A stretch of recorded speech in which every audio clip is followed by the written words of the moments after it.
अशुभ नहीं। ये कहानी वृंदावन लाल वर्मा द्वारा लिखी गई है।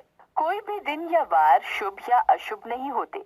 कहानी के माध्यम से लेखक बताना चाहता है कि कर्मशील बनकर तथा आलस्य त्याग कर काम के प्रति समर्पित होने वाला व्यक्ति ही सफलता को प्राप्त करता है। दिसंबर का महीना, जिस पर इंग्लैंड के उस भाग की सर्दी जहां ब्राउन रहता था, वो रहता था समुद्र किनारे के उस हिस्से में जहां कोहरा फुहरा और हिमपात न चैन लेता था न चैन लेने देता था। ब्राउन अपनी बूढ़ी माँ, पत्नी और 2 बच्चों के साथ एक कमरे की दीवार की तह से लगी हुई सिगड़ी में कोयला झोंक झोंक कर आग ताप रहा था। सांझ हो चुकी थी। ब्राउन अंग्रेजी जहाजी सेना में एक पनडुब्बी सबमरीन का नायक रह चुका था। नौकरी की चिंताओं से मुक्त होकर अब वो पेंशन पा रहा था। ढलती आयु का था, परंतु था स्वस्थ। वो उस समय अपने और साथियों के कुछ समुद्री अनुभव रोचक ढंग से सुना रहा था। बच्चे तल्लीन थे। उसकी माँ झपकी ले रही थी। पत्नी की भी ठंड छूट चुकी थी, परंतु वो गृहस्थी की किसी समस्या में उलझी हुई थी। बाहर से किसी ने दरवाजा खटखटाया। ब्राउन की पत्नी बाहर गई और एक तार लेकर आ गई। ब्राउन ने जल्दी से तार खोलकर पढ़ा और स्तब्ध रह गया। बुढ़िया भी जाग गई थी। किसका तार है? क्या है इसमें? बुढ़िया ने पूछा। पत्नी की उत्सुक दृष्टि में भी प्रश्न था। बच्चे हैरान थे। ब्राउन ने तार पढ़कर सुनाया। तुम तुरंत मुझसे मिलने आओ। Winston Churchill. सन 1918 की बात है। उस समय चर्चिल अंग्रेजी जहाजी बेड़े का प्रधानामात्य फर्स्ट लॉर्ड ऑफ एडमिरल्टी था।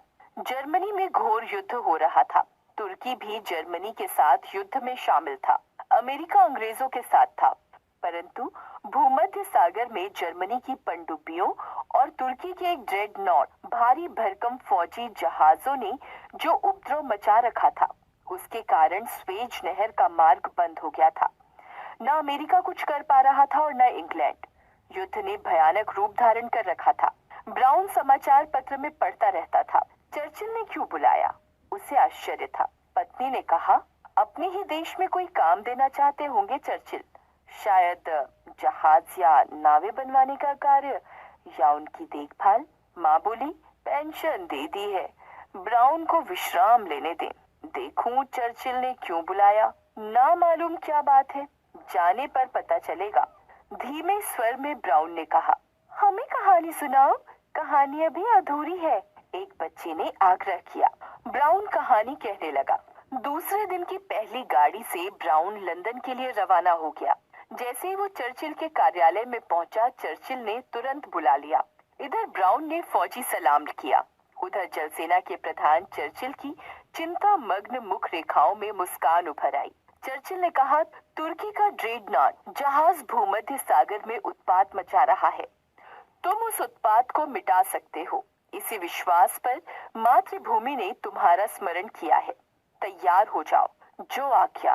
ब्राउन के मुंह से निकला। मैं जानता था कि पेंशन ले लेने पर भी तुम मातृभूमि की सेवा से मुंह न मोड़ोगे। मुझे भरोसा था तुम्हें एक सबमरीन दिखलाता हूँ।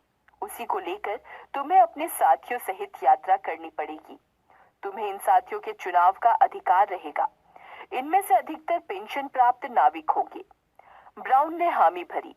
चर्चिल उसे सबमरीन दिखलाने ले गया, जिसके द्वारा तुर्की के उस ड्रेडनॉट को ध्वंस करना था जो भूमध्य सागर में उपद्रव के बवंडर उठा रहा था। सबमरीन जहाजी कारखाने के बाड़े में एक तरफ समुद्र के किनारे पड़ी थी। ये सबमरीन जहाजी बेड़े से निकाली जा चुकी थी, बेकार थी और इसको नीलाम किया जाना था। लोहा लंगर, काट कबाड़ और 6-6 इंच ऊपर निकलती हुई ढिबरी कीलें कबाड़ी के काम की तो हो सकती थी, परंतु समुद्र में डूबकर मीलों रास्ता टटोलते हुए तुर्की के ड्रेडनॉट के पास पहुंचकर उसका विध्वंस करना तो इसकी जन्म पत्री में लिखा मालूम नहीं होता था। नीलाम के लिए पड़ी हुई नाम मात्र की सबमरीन को देखकर ब्राउन के चेहरे पर हवाइयां उड़ने लगीं। केवल यही एक सबमरीन हमारे पास है, चर्चिल ने कहा। ये तो बिल्कुल खस्ता है, ब्राउन ने निराशा से कहा। ब्राउन के मुंह से ये बात। मातृभूमि क्या कहेगी? अपनी सशक्त संतान के पुरुषार्थ और कौशल को अपनी सहायता के लिए पुकार रही है वो। ब्राउन को फुरेरू पर फुरेरू आई। धीमे परंतु दृढ़ स्वर में बोला, मातृभूमि की आज्ञा का पालन करूंगा। इसी नौका से तुर्की ड्रेडनॉट का विध्वंस किया जाएगा। चर्चिल हर्षमग्न हो गया। बोला, इस नौका की जितनी और जैसी मरम्मत हो सकती है तुरंत करवाता हूँ। ब्राउन घर चला आया। बच्चों ने कहा, दादा कहानी सुनाओ ना। हाँ हाँ जरूर। और ब्राउन बच्चों का मन बहलाने लगा। कुछ ही दिन पूर्व चर्चिल का तार आया। 13 दिसंबर शुक्रवार के दिन कूच करना है।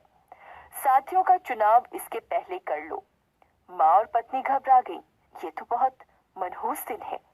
13 तारीख और शुक्रवार का दिन, पूरा असगुन। कोई और तारीख रखवा लो।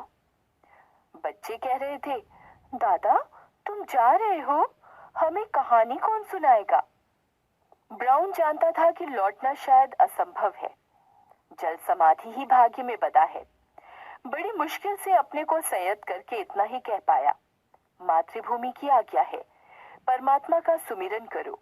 मनहूस दिन और तारीख कुछ नहीं कर सकते। और वह उन्हें रोता हुआ छोड़कर जल्दी से चला गया। 13 तारीख और शुक्रवार के दिन ब्राउन अपने 15-16 साथियों के साथ चल पड़ा। पूरे उत्साह के साथ उन सभी ने अपना राष्ट्रीय गीत गाया और मनहूसियत की छाप को पोंछ डाला। भूमध्य सागर के एक स्थान पर अंग्रेजी और अमेरिकी जहाजी बेड़ा था। वहां तक ब्राउन की सबमरीन बिना किसी संकट के पहुंच गई। तुर्की के दर्रा दानियाल के पीछे वाले समुद्र में तुर्की का वह ड्रेडनॉट उपद्रव करने के बाद जा छिपता था। वहां ब्राउन को पहुंचना था। अपने मित्र जहाजी बेड़े से विदा लेकर ब्राउन तुर्की के दर्रा दानियाल की ओर बढ़ा।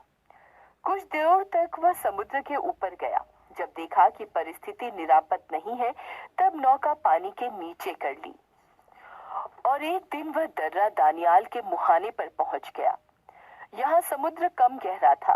बीच में जलमग्न पहाड़ियां थीं, जिनकी चोटियों पर पानी 25-50 फीट तक की गहराई का ही था। उनकी गहराई में होकर गए कि सबमरीन पकड़ी गई। ब्राउन सावधानी के साथ इन पहाड़ियों की तली तली चक्कर काटता हुआ दर्रा दानियाल के ठीक मुहाने पर पहुंच गया। यहाँ सुरंगों के तारों का जाल फैला हुआ था और सबमरीन के ऊपरी ढिबरिया के कसे लोहे में लंबे लंबे कील लगे हुए थे। एक तार में भी सबमरीन फंसी की सुरंग फटी और सबमरीन तथा उसमें बैठे चालकों के टुकड़े टुकड़े उड़े। सबमरीन अत्यंत सावधानी के साथ चलाई जाने लगी।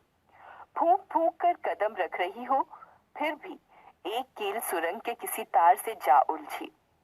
सबमरीन एक क्षण के भीतर जहां की तहां रोक ली गई। सुरंग की तार से कील को सुलझाकर सबमरीन कछुए की गति से धीरे धीरे आगे बढ़ी।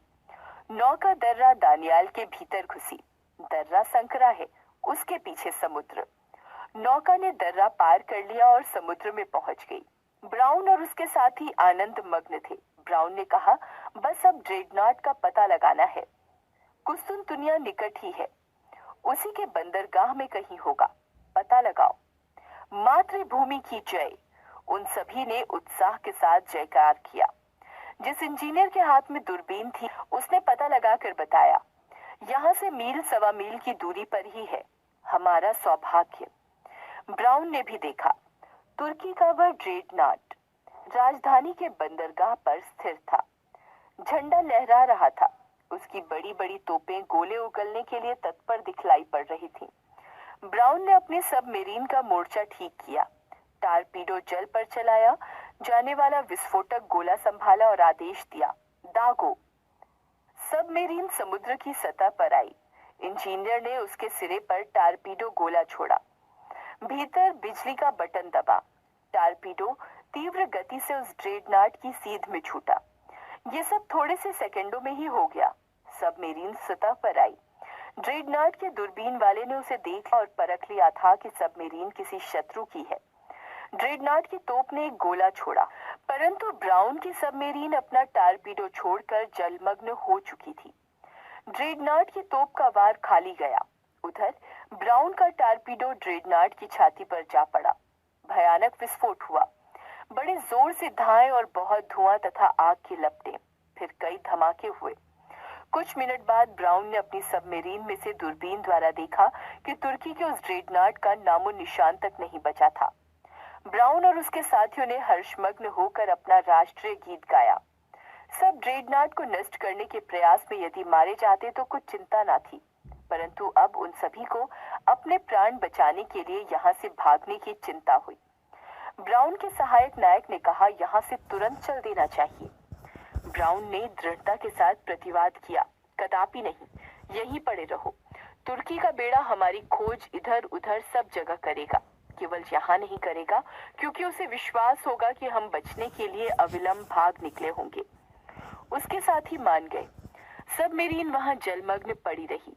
संसार भर के पत्रों में समाचार छपा कि तुर्की का ड्रेडनॉट नष्ट हो गया है और उसके साथ ही ब्राउन की सबमरीन भी समाप्त हो गई है। ब्राउन के घर में कोहराम मच गया। पूरा देश ब्राउन और उसके साथियों को श्रद्धांजलि भेंट करने लगा। उसकी माँ और पत्नी के आंसुओं के ऊपर बार बार ये वाक्य तैरने लगता था, 13 तारीख और शुक्रवार का दिन बहुत मनहूस है ये। कई घंटे वहीं पड़े रहने के उपरांत ब्राउन ने अपनी सबमरीन सावधानी के साथ धीरे धीरे खिसकाई और एक दिन वो अपने साथियों समेत भूमध्य सागर स्थित अंग्रेजी अमरीकी बेड़े के सामने समुद्र तल के ऊपर बलबलाती सबमरीन लिए जा पहुंचा।